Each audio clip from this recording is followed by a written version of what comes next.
Greetings, this is Scholar Saunders Singh. What's current? Kendrick Lamar post the battle with Drizzy. They both came out, this is like, I think I said this before. Somewhere I said this before. They came out in different ways.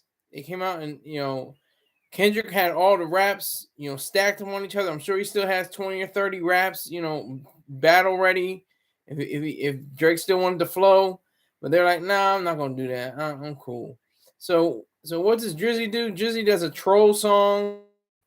He pretty much does a hey Wagwan Delilah, a play on Hey There Delilah, the 2006 pop song by the Plain White Tees.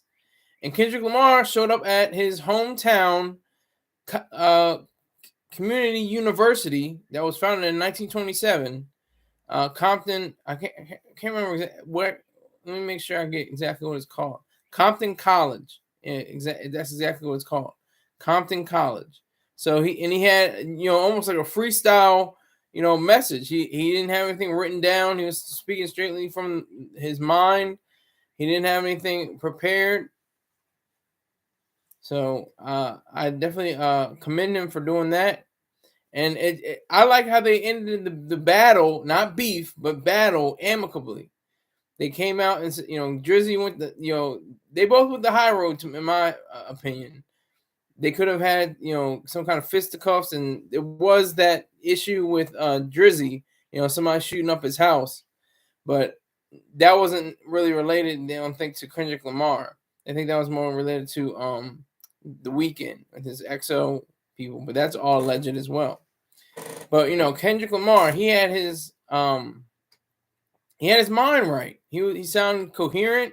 He sounded clear. This is what people don't expect from rappers. They expect them to be what was called mumble rap, like at the beginning of the 2010s and in the middle of the 2010s. They think this go on a record and be high off lean and slurring their words and not really caring about what they're saying or saying anything on like they are saying on the record. But Kendrick was cogent. He was very bold. He was very persuasive.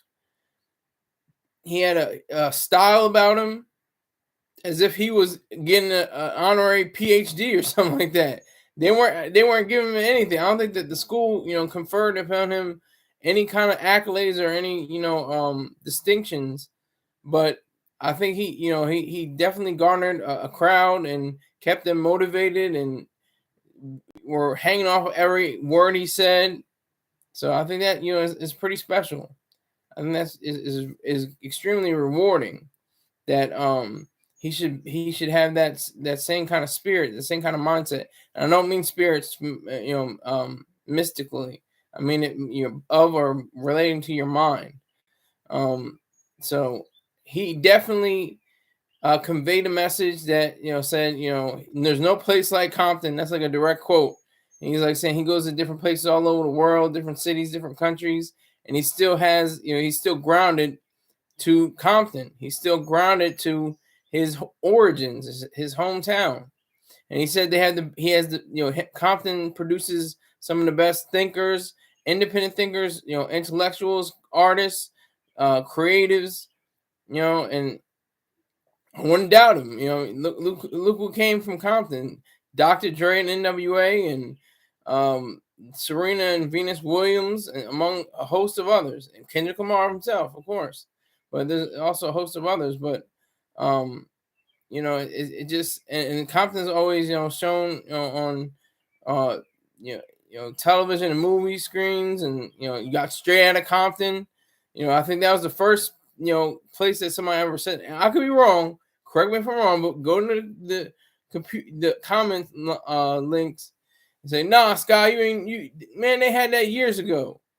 But they made it popular. Straight Outta Compton. That came, and put the city on the map and just made a huge stamp, and so Kendrick Lamar is carrying that torch. He's carrying the torch for the West Coast. He's carrying the torch for everyone. I'm mixing metaphors, but he's putting the city on his back and carrying the torch, I guess you can say.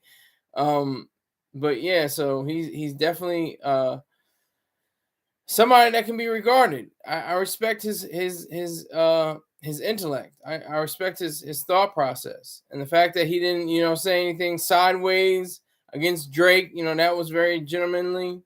That was very, honorable. He didn't say anything sideways or anything against anyone else. He was just explaining, just saying, you guys have the future. It's all in your hands. You have it. You create your own lives, build your own lives. And he says in his speech, brick by brick is one of my favorite colloquialisms or expressions, because it's like it literally takes you brick by brick, one brick after the other brick. That's how you build a fortress or a house or a mansion or something like that. It's built brick by brick. Every brick has to have a place. One brick makes the whole part. Even Pink Floyd even said, just another brick in the wall. Well, you don't get a wall unless you have a lot of individual bricks, and each brick is important, because if you start taking out the bricks, you start knocking out bricks, the wall crumbles. So it's all about the individual, and I think he alludes to that. He pretty much concludes that the individual is the sovereign character, even though he gets mystical. He says, he talks with God, on the beach and stuff like that. He got a little spooky. And they're like, everybody was like woo, woo, because people like believe in God, but they don't follow God. If you understand what I'm saying, like, I don't believe in God. There is no God. There never was a God. There is none, and there never will be. And it's a weird situation we are in right now, because billions of people still do believe in God, and it's weird how they all express it.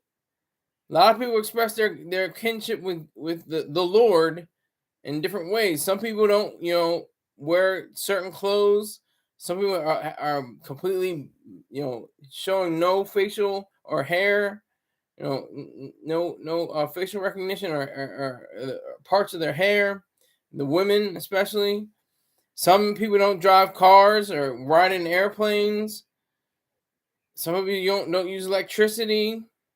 And the end all is, well, we have to see when we die. That's the only time. That's the only time you can really prove who was right. Were the Amish and the Mennonites right? Were the Muslims right? Were the Catholics right? Well, we don't know. You got to see when you're dead. That's about it. Only when you're dead is when you'll know who was right. And that just doesn't sit well with me. That's putting it lightly. That infuriates me, really. That just pisses me off to no end, that people really don't take themselves seriously, because if they did take themselves seriously, they'd be atheists. People don't take themselves seriously, because they would say, there is no God, because it was all made up. It's all stories. It's all folklore. It's all mythology. Everything that you can talk about, it's all mythology. It's all myths. But we don't call them myths. Hardly people say Christian mythology, but that's exactly what it is. Oh, we say, Greek and Roman mythology. Oh, yeah, we got to name the planets and the days of the week and the months and stuff like that. That's all day. But Christian, oh, no. Oh, we'll name our children and stuff like that after Moses and Esther, but we're not going to go that far. We're not going to say, there is no God. And it's crazy. It's very unnerving, but I get through it. Like I got through Kendrick Lamar's beautiful speech. I gotta give him credit. It was a beautiful speech. I think it definitely resonated. I think it cast a great light on his own city, his hometown of Compton, California, USA. It gave him a boost, I think, from his home crowd, and I think that's very important to say, because some people aren't allowed, can't even go back to their hometown. They're ashamed of their hometown, or their hometown is ashamed of them, and they can't even go back. They can't even show face. crazy, but it's true. I think what he did was very moving. Even it was only what, like a few minutes. It wasn't even like 10 minutes. I don't think it was maybe even less than that. And he outlined. He almost had like a whole dissertation almost. He almost, I thought, like I said, I thought he was getting a PhD, an honorary PhD, because he was just so succinct and so on message. He was so on point. That's what's so amazing. And I think if he had the opportunity to discuss his own reality, if he had the chance to say, everything he wanted to say about the Drake battle, and if he wanted to say all that, he knew it wasn't time for that. He read the room. He was on assignment. He knew what to say and what to do and how to do it and why to do it. And he seemed fearless. He seemed like he was like very, just like he was like, well, it was like he was well at home. It seemed like he was very well at home. It didn't seem like he was, taking time away from anyone else or stepping on anybody's toes or making little side cracks or anything like that. He was definitely on his own and holding his own, doing the damn thing, as they say. So I definitely respect him for that. I respect the fact that he took the time to be very thoughtful. He was very thoughtful. I have to say that much. He was very thoughtful. Damn near, should I say, intellectual. Should I say he was an intellect? He thinks very deeply. He's a philosopher. I mean, that's basically what rappers are. They're the philosophers of the day. Comics, the low arts. It's ironic. The low arts, comedians, comics, rappers. Those are the modern day philosophers.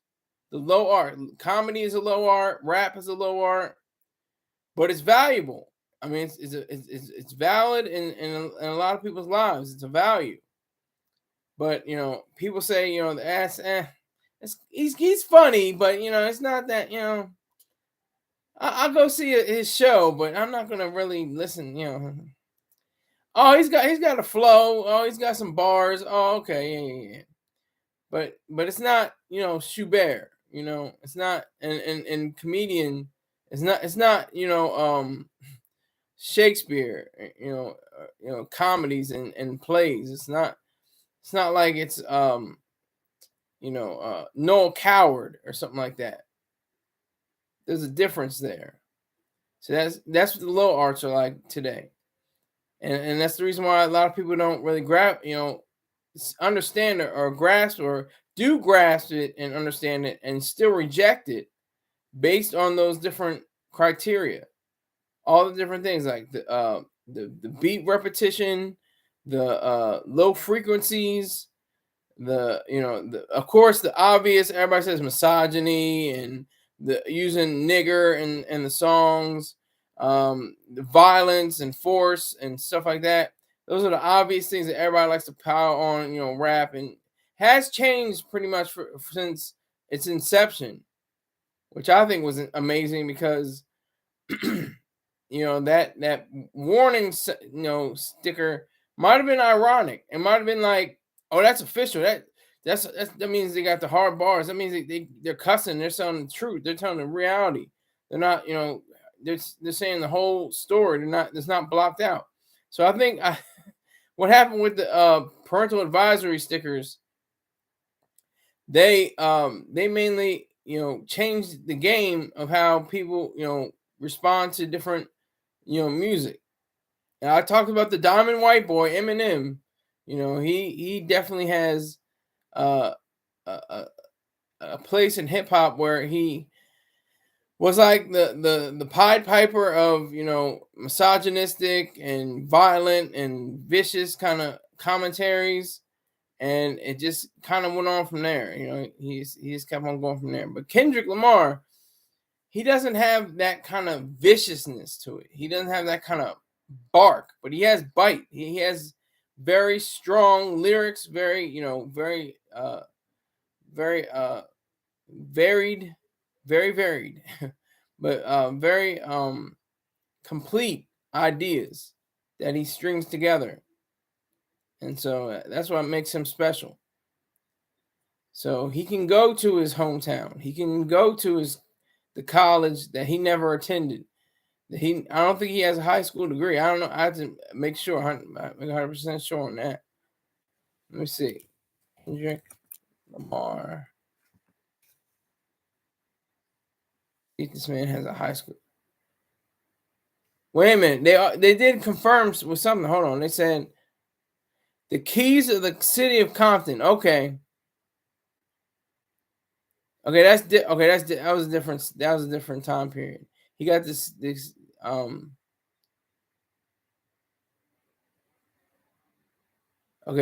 wanted to have some hometown and love, but the school didn't give him anything. They just gave him a chance to speak. They just gave him a chance to speak. That's it. And you know what? That's good enough, I think. I think that's good enough. Let me see.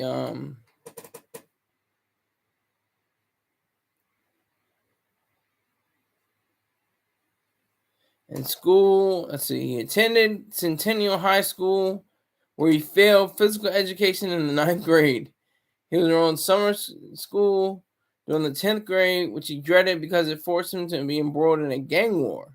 Despite his efforts to avoid them, Lamar soon became heavily involved with Compton's hedonistic gang culture, which led to numerous gang violence experiences, health scares, and encounters with the police. This is all from Wikipedia. He distanced himself from the lifestyle following an intervention staged by his father. When he was 16, he was baptized and converted to Christianity following the death of a friend. Lamar entered a lasting romantic relationship with his classmate musician Whitney Alford. They experienced numerous difficulties with their relationship due to Lamar's sex addiction and repeated infidelity.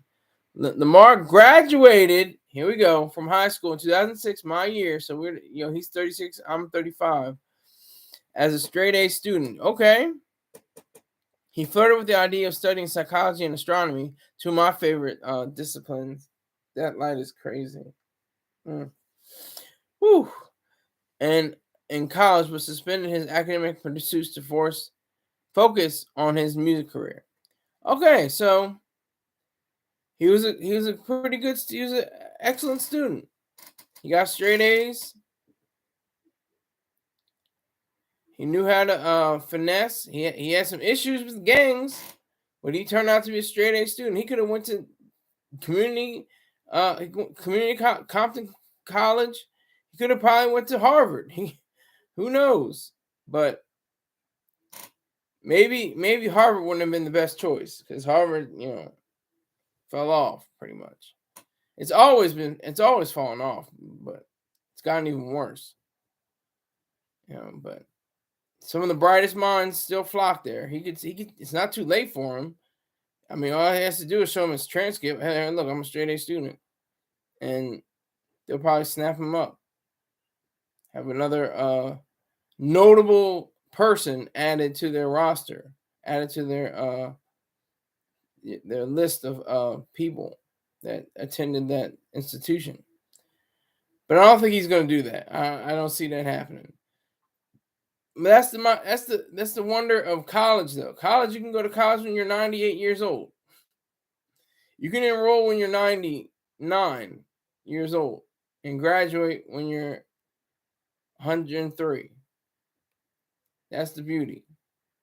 So it's never too late. It's never too late. Cliches galore. But that's what I'm talking about. That's what I think the spirit of Kendrick Lamar really is. I think that's very telling. The way he expresses himself. He expresses himself with the quality of positivity. He expresses himself with the quality of knowledge. He doesn't just say stuff just to go off at the mouth, going, yeah, well, I was just saying, you know what I mean? I was down by, He seems focused and very on topic.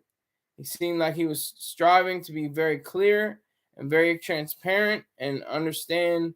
And like he said in his speech, change the narrative.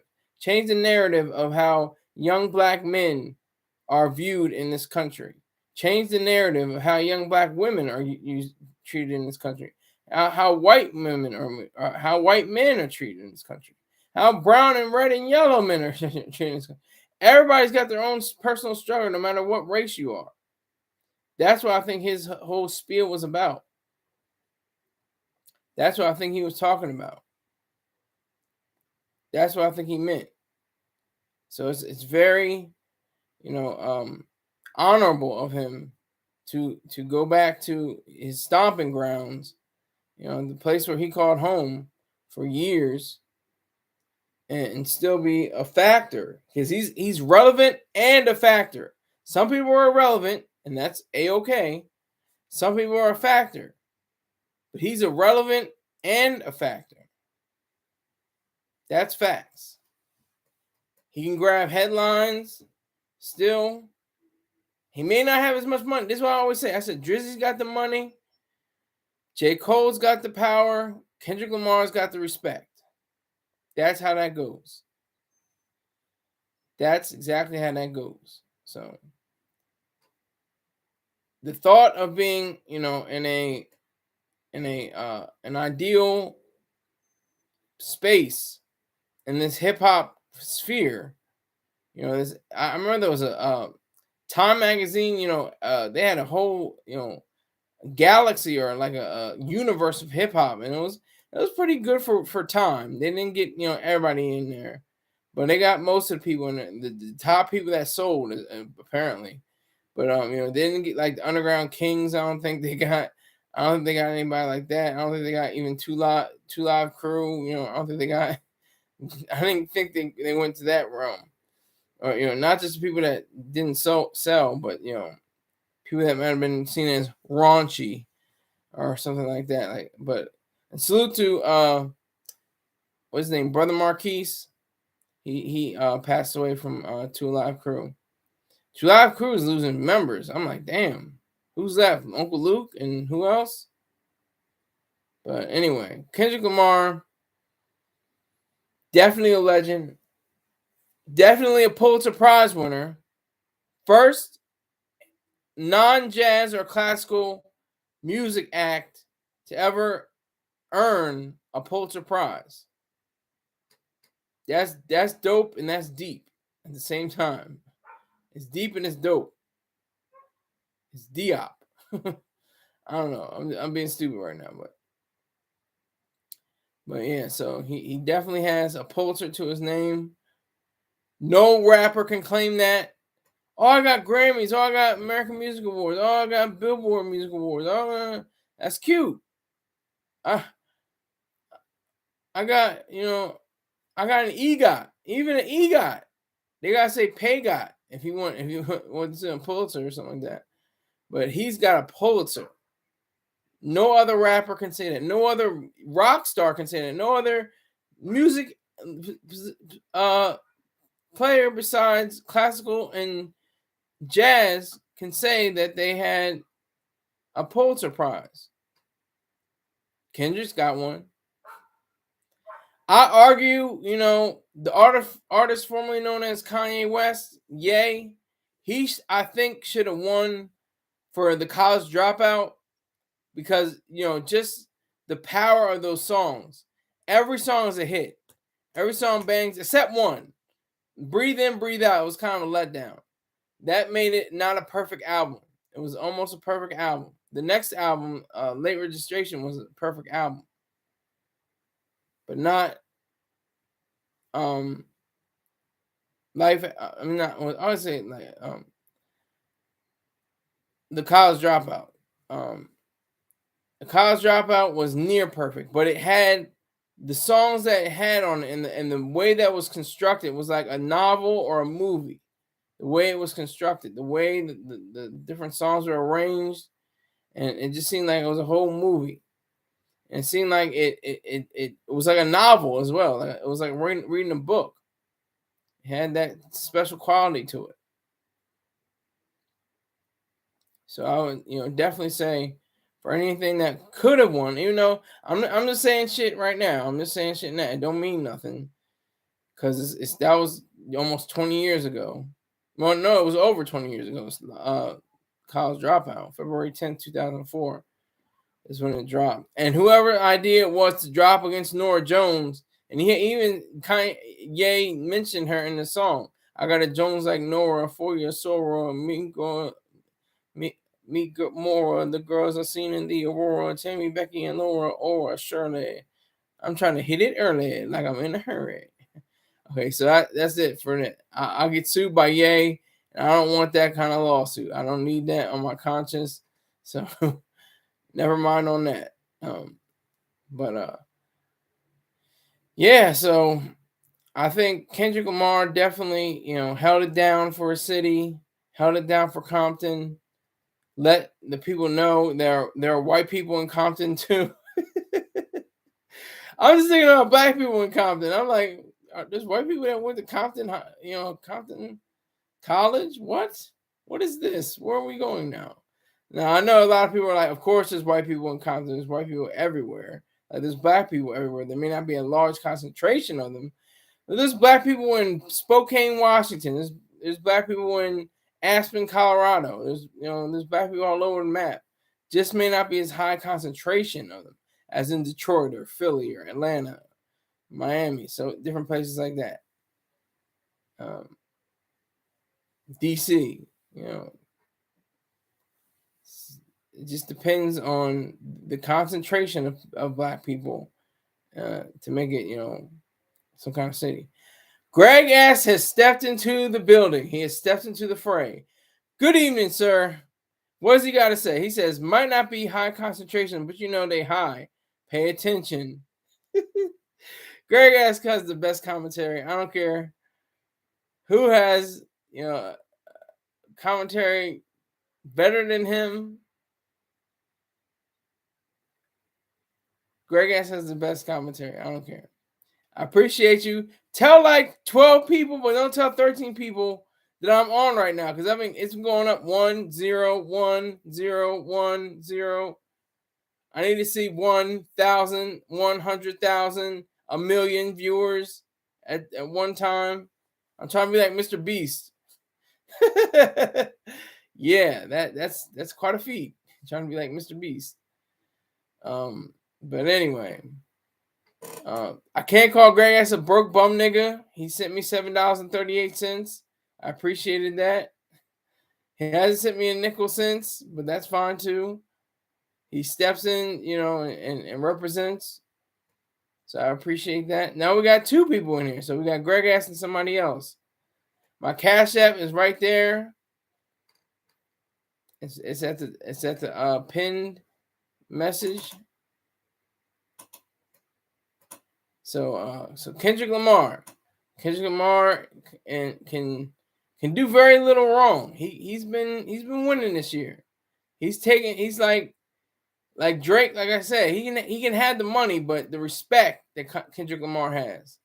I think if Drake stood up at Toronto, is it University of Toronto or Toronto University or something like that, they might have booed him.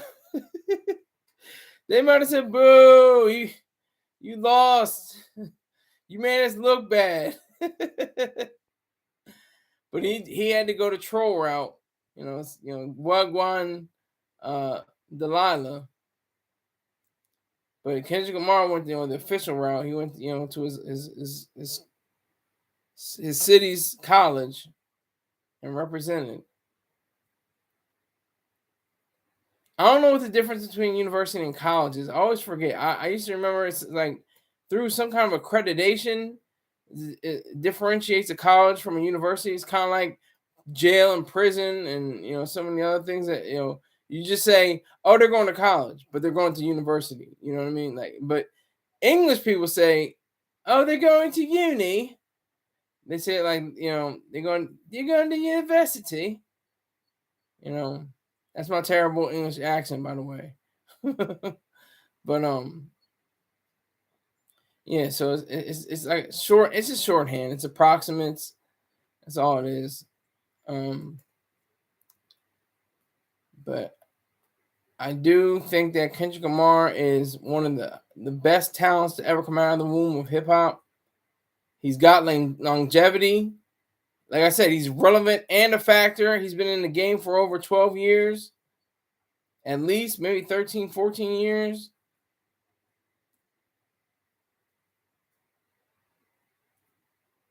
So definitely got to give him his respect. Definitely got to give him his props and everything that is good for him.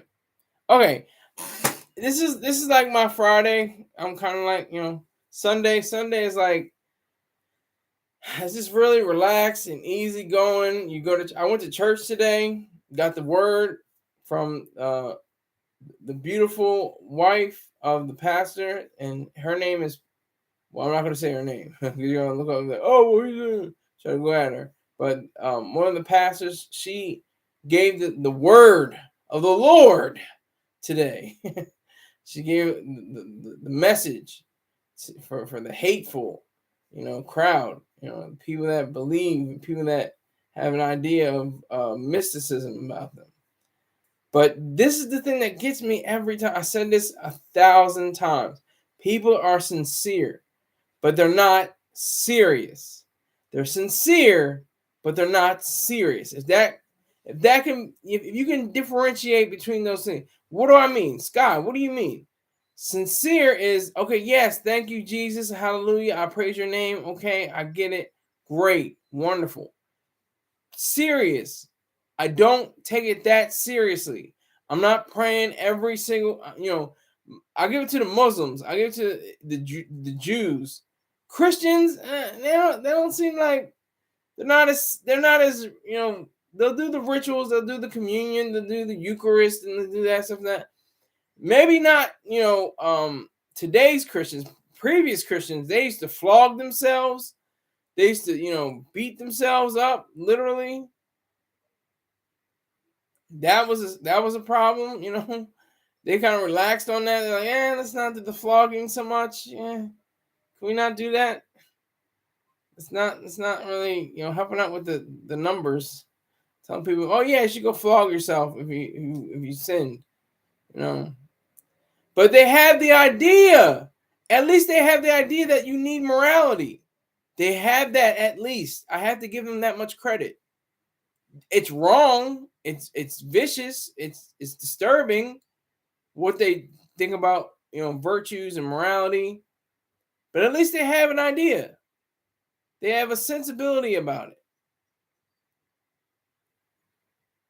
Because they say for your sins, for the things you did wrong, the things that you did that were evil, you need some kind of agent. Who's that agent? Jesus. Jesus is the one.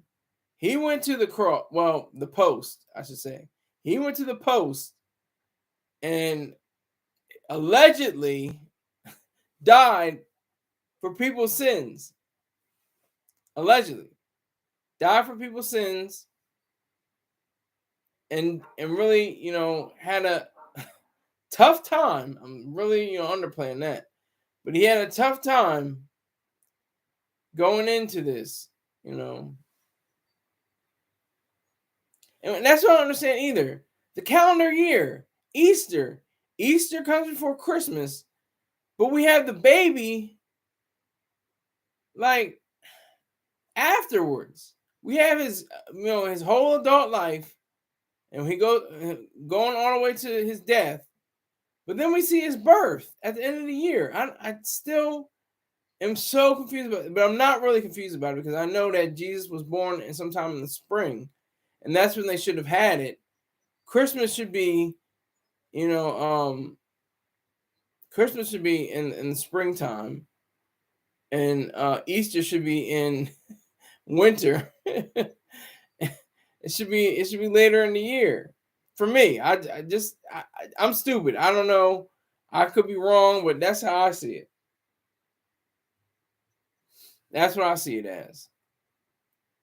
But yeah, so I think that people are sincere, but they're not serious. Some sects, S-E-C-T-S, S-E-C-T-S, excuse me. Some of them take it seriously, like the Mennonites and the Amish. But then they don't take it on as something. They have Rum Springer. Because they're like, hey, if you want to not be a part of the church, you don't have to. And I was in the parking lot, and these young women come up, I think they're from the Church of Latter-day Saints. And they're like, yeah, well, you can come into our church, we're having, services early, starting at 9, or whatever the hell she said it was. To my dad, he wasn't talking to me. But she's like, yeah, she was a sweet looking girl. I think she's like, I hope she was 18. I'm just saying, let's make sure she was 18. She's why she was out there. I don't think she would have been out there if she was a minor. But they I guess take it seriously. I still am confused about the whole Mormon and the Latter-day Saints and the wives and the polygamy, and I'm Utah and the flute thing and the may not be a flute but a horn or something like that. I don't know, but and then they say like black people can't be a part of the hierarchy, the in positions in the church. They can visit, they can come in, like that, but it was like discouraged and looked down upon or frowned upon at one point. Like it could happen, but it wasn't really like pushed for. It wasn't really like made apparent. So I have to really focus in on that much, because it's just so strange, so weird. It's like, now that I know, if I didn't know any better, I'm like, yeah, Jesus, hallelujah, thank you, hallelujah. Oh, save my soul, oh Lord, because I was there. I was there when I was 14 years old, and my sister looked at me and said, "You want to get up?" I was like, "What?" She's like, "You gotta get up." I was like, "What for?" And she's like, "We're gonna get saved." I was like, "Get saved?" All right, let me. And that was the moment where it was like I shut off a door and I locked it, and then like 3 years later, or no, 5 years later, I found the key and unlocked it again. It's the door to atheism. I'm the only atheist I know, personally. Nobody else believes in reality, or you don't believe in reality. No one else only recognizes reality that I know of. Now, is that sad? Yeah, that's sad, but it's what it is. I want to get to the point where we have complete understanding of not just mysticism, but collectivism and altruism, because those are the three axis powers that are out, against, reason, individualism, and capitalism. And those are the three main values, main ideals that will save this world: reason, individualism, and capitalism. Just those three. That's all you need. Well, you need more, but those are the basis. That's the basis of it. So I think, I go to church, and I listen to the word. I'm just looking around like, these people really believe this stuff. Like, this is what Dr. Yoram Brooks says is mumbo jumbo. And that's what it is, mumbo jumbo. All of it. Really great writers. Like we have writers now. We got, Aaron Sorkin and David Mamet and Susan Laurie Parks and different people like that. They represent. They're really great writers. It's possible. Lynn Nottage, another great writer. So I think that, with the capability of the human mind, because that's the thing is, like, people, turn on the TV, just look at it, just going, not even going to turn on the TV, going on the street, going on the roads. People cut you off, you give them the finger, you cuss them out, you might wave a pistol or something like that. People got the sticks in different locations around the country and around the world.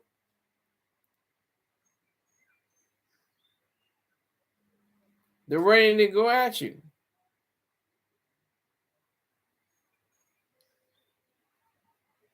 Greg says, got the stick, blicky, and switch. Woo!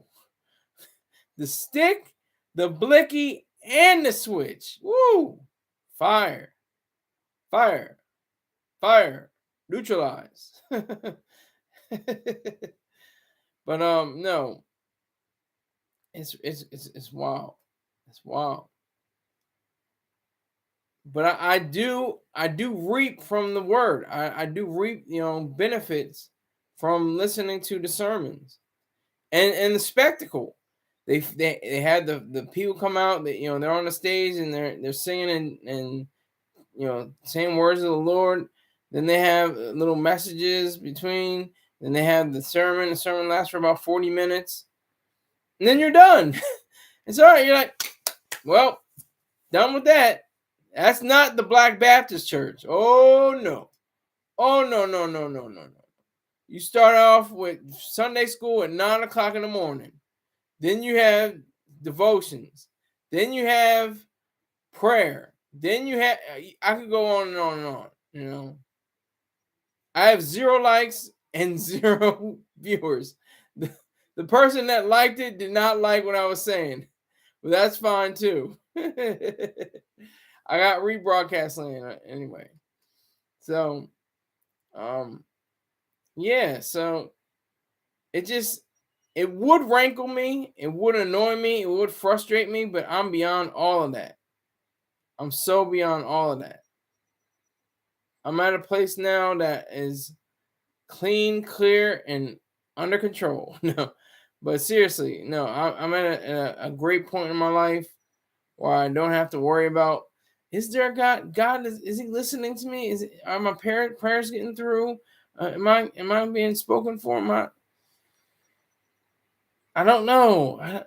I'm not there. I'm well past that. There is no God, and I know it. That is the power. That is the power that Ayn Rand said. I mean, she said, existence is existence. I'm not gonna mess it up. I'm just gonna say that once you recognize that consciousness is, that's it. Existence is identity. Consciousness is identification. And what that means is that existence is something that exists. It just is.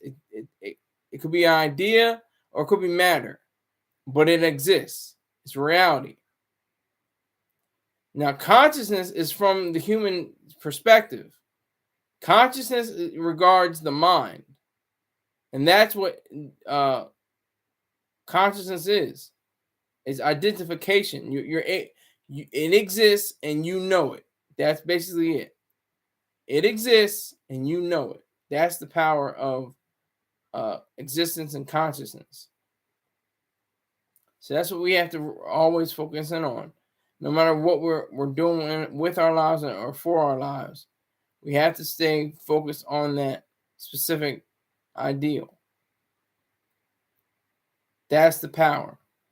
That's the strength of all this.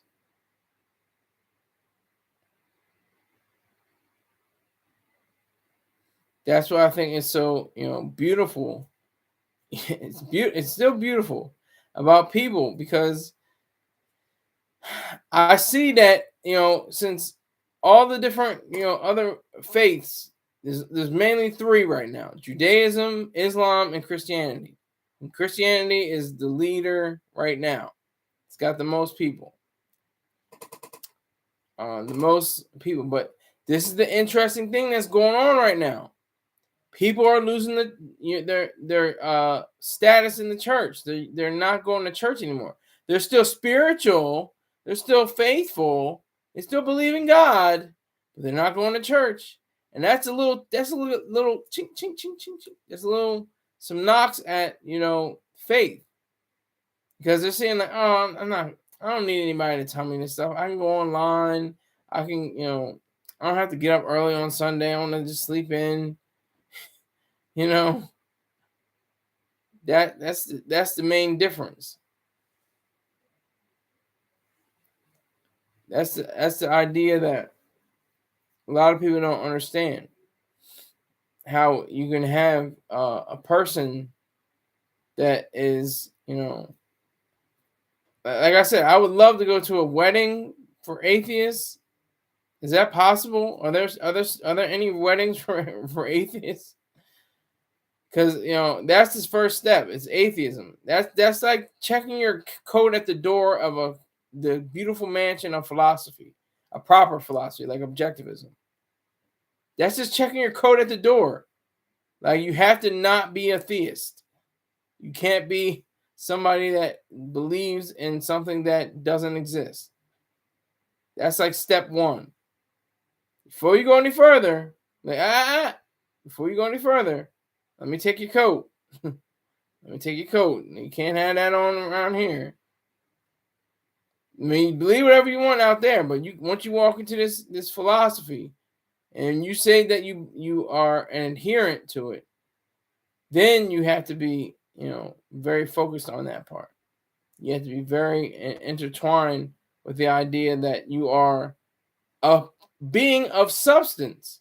You have to be a being of substance. You have to be someone who can recall and recollect on the power of the mind, of the intellect.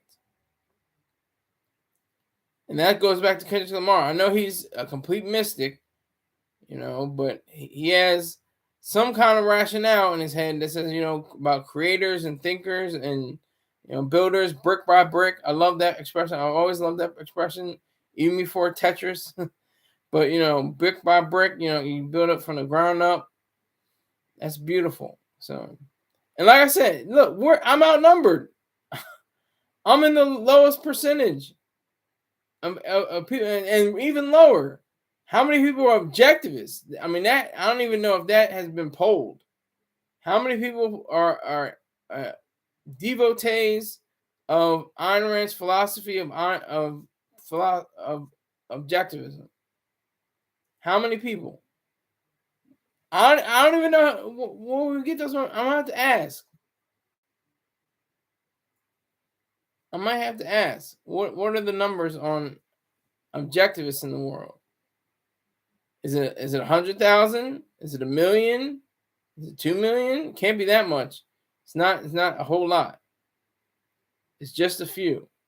Like I said, but I'm in the minority. And if, like, that's the reason why people don't they're sincere about their faith, but they don't take it seriously, because if they took it seriously, they'd be dead. They would have committed suicide.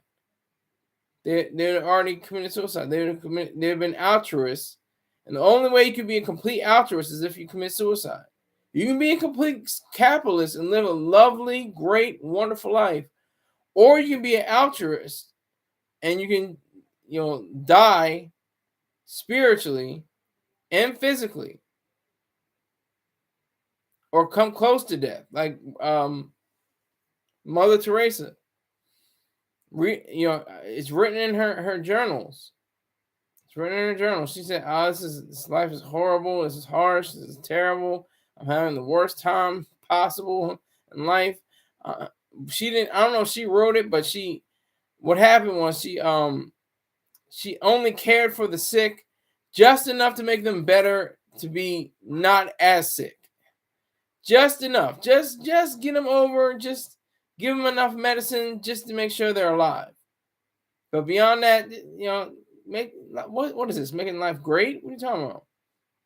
But everybody's like, oh, Mother Teresa. Oh, she's a paragon. She's a saint. She literally was canonized. She was a saint. She was an amazing woman.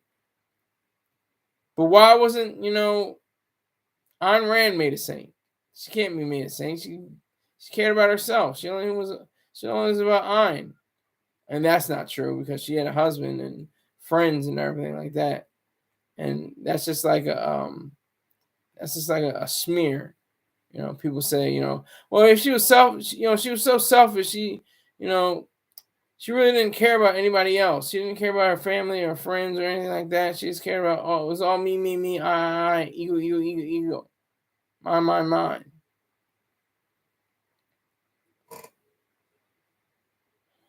That I think needs to be corrected. That I think needs to be changed. We need to have a stricter, balance of morality. Because really, Christianity is freewheeling. Hey, do whatever you want. Get high, get drunk, whatever. Then come to the Father, kneel at the altar and say, Lord, I have sinned. What can I do to do better? What can I do to be better? That's the sad part. That's the part that's really disturbing.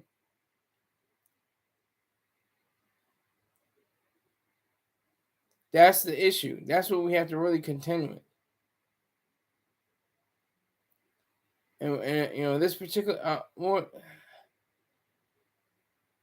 don't remember what the actual scripture was. I can't remember what the scripture was, but it was along the lines of saying, I really can't remember. I try to focus on the word, but I'm just so distracted by the fact that there's a whole room full of people, and they're sincere. They're freaking sincere. They're just not serious. They make jokes. There's dirty jokes. There's I'm sure they watch porn. I'm sure they curse and cuss, and not saying that all that is bad or sins or anything, but according to their standard, it is. According to their standards and their sins. But this is the philosophy, if you want to call it that. This is the morality that says that people that murder people, on their deathbed, when they're on the electric chair or in the gas chamber, or on the table waiting for lethal injection.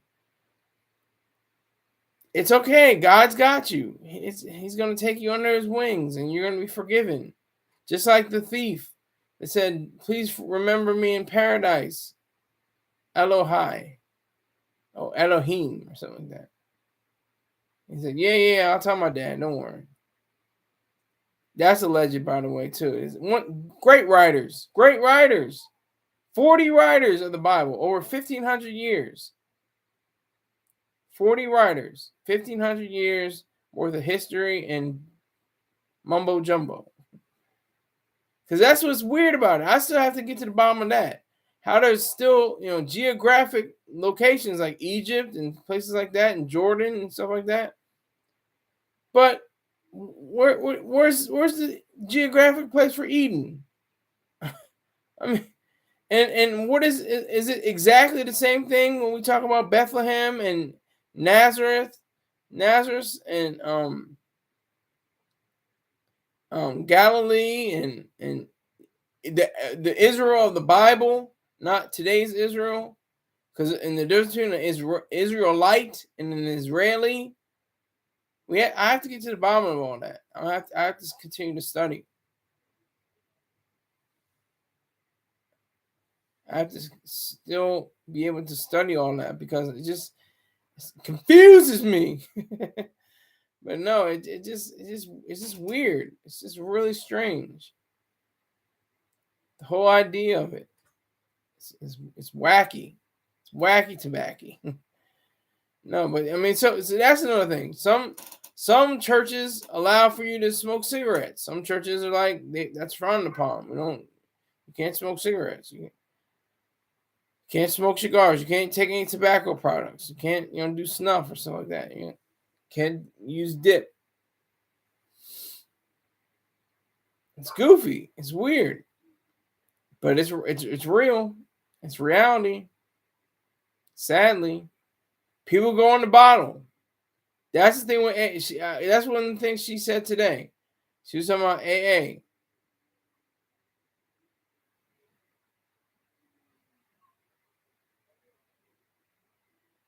So she was like talking about Alcoholics Anonymous, and she was saying like how you gotta reach in and say how you have to have a higher power. Well, I like to be a troll. I troll. I got this from the site Encyclopedia Dramatica. You know, they said like when they ask you who your higher power is, you say Bacchus or Dionysus, the Roman and Greek gods, or the Greek and Roman gods. I can't remember which one is which. I think Dionysus is Greek and Bacchus is Roman. But they're the gods of wine. That's trolling. And also in a pinch, Satan. That could be your higher power, Satan. That's a site. We have to get to that. One of these days, I'm gonna do a deep dive in Encyclopedia Dramatica. Really expose, what that site really stands for. But in the meantime, I'm going to continue to go to church. I'm going to continue to read the word, because that's firepower. Once you're starting to read the word, you're like, what, why? Hey, this can't be right. Like, you get to the point where you're like, okay, this has got to be like mumbo jumbo times a lot. This is a lot happening right now. So I think with the power of the intellect, the mind, the brain, the human mind, we can actually change, the way people think, about Christianity, about Islam, about Judaism, and any other belief or practice or anything like that that does not correspond with the truth, with logic, with reason. Because that's what they like to claim. Sometimes, usually they're like, I have faith, and they're right. That's all you need is faith. To say what you're saying, that is exactly what it is. It's faith. Don't say it's reason. Don't say it's logic. Say it's faith. And that's right. This is what I believe. You're right again. Belief. You believe it. Doesn't mean it's right. Doesn't mean it's true. Doesn't mean it's part of reality. But you believe it. They get it. They have their words right, at least. They don't say, I rationally know that Jesus was here. You can't. No, nobody. You can't say that that he rose from the grave. No, you can't. There's no rationality in that. It's not rational. And if it's and some people say, oh well, that's science. There's between faith and science. Well, if it's not science, it didn't happen, or it's not going to happen. Everything that's true in reality is based off of science. And that's factual. That's the truth. That's what needs to be spread. A lot of people don't take it that seriously. I've said they're very sincere. They're just not faith. They're just not serious.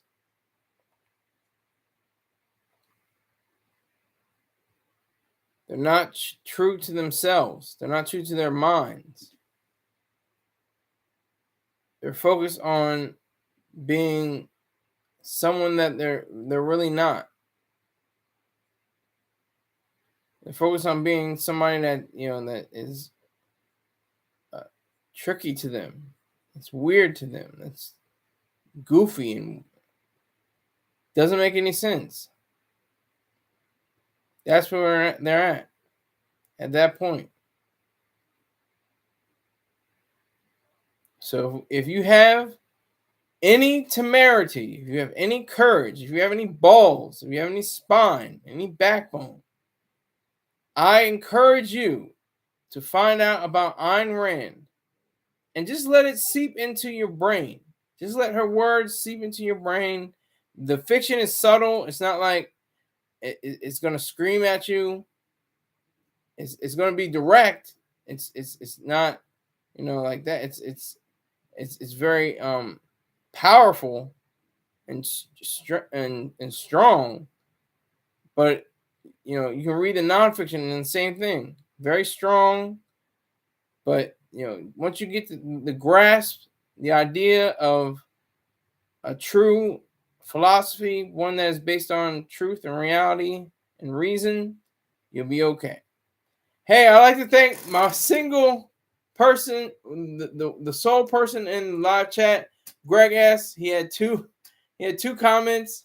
He must have stuck around for a few seconds and was like, I gotta get the hell out of here. I'm not gonna tell anybody about him. He's on his own. Do what he's got to do. Whatever. Okay, but I respect him no matter what. I respect you. Thank you for taking the time on this Sunday. I appreciate it. And I will see you sometime, probably 7 o'clock Monday, but probably a lot more viewers. Take care.